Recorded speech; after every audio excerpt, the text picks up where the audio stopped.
Okay, so the last piece of the box assembly that we need to do is the box bottom.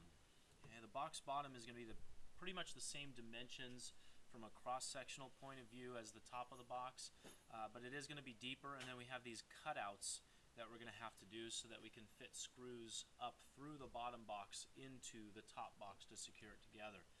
So we want to open up a new part. We're going to do metric standard millimeter part. Okay, and we're going to start this one the same exact way as we start a move this over, get that closed. We're going to start this the same way as we started the box top. Okay. Wait for it. There we go. Okay, now we're in. Okay, so to start that top box, we start with a 2D sketch on this horizontal plane. Okay, and we created a rectangle, and we dimensioned it. What were the dimensions? 50 by 20. 50. Good. And then the side dimension was, as you guys said, 20. So we'll adjust that to 20. And then we constrained it so that it was centered on the origin. To do that, we do a horizontal constraint between the midpoint of the side and the origin, and we do a vertical constraint between the midpoint of the top and the origin in order to lock the location of it. We already had locked in the size of it with a 50 and 20. Now we locked in the location of it with constraining the midpoints to the origin, and everything's centered right on the origin.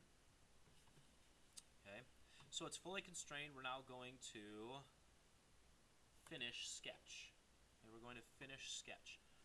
We're going to extrude this rectangle now, but instead of extruding it up like we did for the top box, I'm going to extrude it down just so that from a coordinate system point of view, everything is constructed in a way that it is supposed to fit together. So I'm going to switch direction. And what is the depth of the box? Look at the drawing. What does it say? 30. 30. Okay, it has a depth of 30. Good. Okay, great. So we've got a depth of 30, and I'm going to click OK. So we've got our box here, correct? And we want to shell this out, don't we? Here's the problem. Okay, before we shell it out, we need to do the corner cutouts. Okay, the reason being is that the corner cutouts don't extend the full length of the box. They extend how far? Looking at the dimensions, how far do they extend? 28 inches, because the little flange that's left is 28 millimeters, right? Because the flange that's left is 2 millimeters thick. So 30 minus the 2 gives us 28. The way I'm going to achieve that is I'm going to flip this over to look at the bottom of the box. Okay, looking at the bottom of the box, I'm going to create a 2D sketch on the bottom of this box that I'm going to cut away from this box. Okay? So creating a 2D sketch on the bottom of this box, what I'm going to do is I'm going to create rectangles on each corner. Well, really squares. Okay? Looking at the drawing, what does it look like the cutout dimensions are? 3 millimeters square. 3 millimeters by 3 millimeters, right? Okay. So I'm going to create one of the rectangles on the corner, and I'm going to dimension it to 3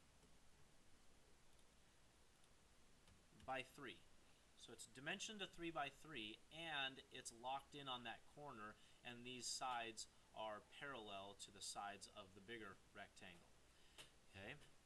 Now what I'm going to do is I'm going to create another rectangle. Actually, what I'm going to do is I'm going to create a pattern out of this box that I have right here. Okay. I'm going to create a pattern out of that. So what I'm going to do is I'm going to come up here and I'm going to create a rectangular pattern. Okay, creating that rectangular pattern, the geometry that I want to pattern, I'm going to select all 4 sides, And then I'm going to select my first direction as along the top of my box. Now so it's going to pattern it along that edge, but it's patterning it the wrong direction. So we have this flip button right here, which will flip the direction that it's patterned. Okay?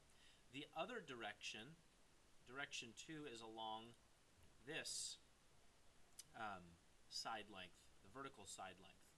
Notice what it does. Notice that I have, and it's chosen the right direction. Notice that I have 2 marked in each of these boxes. If I change this to a 3, it's going to pattern 3 that way. If I change this to a 4, it's going to do 4 down. So you're essentially selecting the grid you want.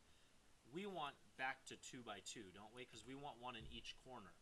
What we now need to do is we need to adjust the dimensions.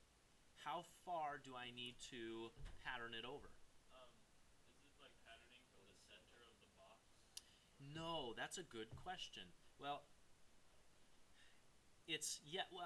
technically yes, it is patterning from the center of the box. Okay. So how far? What's the total width of the box?